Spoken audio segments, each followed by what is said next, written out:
ما زال يلقاهم في كل معترك حتى حكوا بالقنا لحما على وضامي.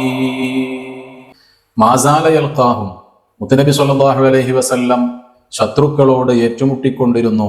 ഫീ കുല്ലി മുഅ്തറക്കിൻ, എല്ലാ രണഭൂമിയിലും. അഥവാ ജീവിക്കാൻ തന്നെ അനുവദിക്കാതെ ശത്രുക്കൾ ഏറ്റുമുട്ടാൻ വേണ്ടി വരുമ്പോൾ പിന്തിരിഞ്ഞോടാതെ ആ ശത്രുക്കളോട് നേരിട്ടുകൊണ്ട് തന്നെ മുത്തനബി സല്ലല്ലാഹു അലൈഹി വസല്ലം തങ്ങൾ അവരുടെ അക്രമത്തെ പ്രതിരോധിച്ചു, അവരോട് ഏറ്റുമുട്ടിക്കൊണ്ടിരുന്നു. ഹത്താ ഹക്കൗ, അങ്ങനെ ആ ശത്രുക്കൾ സാദൃശ്യമായി ബിൽ ഖന, കുന്തത്തിന്റെ പ്രയോഗം കൊണ്ട്, അമ്പിന്റെയും കുന്തത്തിന്റെയും പ്രയോഗം കൊണ്ട് ആ ശത്രുക്കൾ സാദൃശ്യമായി ലഹ്മൻ അലാ വളമി, അറവുശാലയിൽ മാംസം കമ്പിൽ തൂക്കിയിട്ടതുപോലെ ആയി മാറി ആ ശത്രുക്കളുടെ അവസ്ഥ. അഥവാ മുത്തനബി സല്ലല്ലാഹു അലൈഹി വസല്ലമ തങ്ങളോട് ഏറ്റുമുട്ടാൻ വേണ്ടി വന്ന് അവർ പിന്തിരിഞ്ഞോടുന്ന, അതല്ലെങ്കിൽ രണഭൂമിയിൽ കൊല്ലപ്പെടുന്ന ഒരു നിന്ദ്യമായ അവസ്ഥ അവർക്കുണ്ടായി.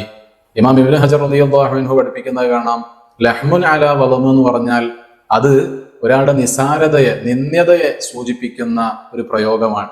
അതിന്റെ യഥാർത്ഥ അർത്ഥം എന്ന് പറഞ്ഞാൽ അറവുശാലയിൽ മാംസം ഇങ്ങനെ മുളക്കമ്പിലോ അതല്ലെങ്കിൽ ഒരു കൊളുത്തിലോ തൂക്കിയിടുന്നതിന് പറയുന്നതാണ്. ഇവിടെ നമ്മൾ മനസ്സിലാക്കേണ്ടത്, തൗഹീദ് പ്രചരിപ്പിക്കാൻ വേണ്ടി യുദ്ധം ചെയ്യുക എന്നത് ഇസ്ലാമിലില്ല. മറിച്ച് ലാ ഇക്റാഹ ഫിദ്ദീൻ, ദീനിൽ ബലപ്രയോഗം ഇല്ല, അതിന്റെ ആവശ്യമില്ല എന്നാണ് മുത്തനബി സല്ലല്ലാഹു അലൈഹി വസല്ലമ തങ്ങൾ പഠിപ്പിച്ചത്. അതുപോലെ തന്നെ മക്കം ഫതഹിന്റെ ദിവസം ലാ തഥരീബ അലൈക്കുമുൽ യൗം എന്ന് പറഞ്ഞുകൊണ്ട് ശത്രുക്കൾക്കൊക്കെ പൊതുമാപ്പ് കൊടുത്ത് അവിടെ താമസിക്കാനുള്ള സൗകര്യം ചെയ്തു കൊടുക്കുകയാണ്. അല്ലാതെ അല്ലാഹുവിൽ വിശ്വസിക്കാത്തവരോടൊക്കെ യുദ്ധം ചെയ്യാനല്ല മുത്തനബി സല്ലല്ലാഹു അലൈഹി വസല്ലമ തങ്ങൾ പഠിപ്പിച്ചതും കാണിച്ചു തന്നതും. അപ്പൊ പിന്നെ ഇസ്ലാമിൽ നടന്ന ബദറും ഉഹദും ഒക്കെ എന്താണ്?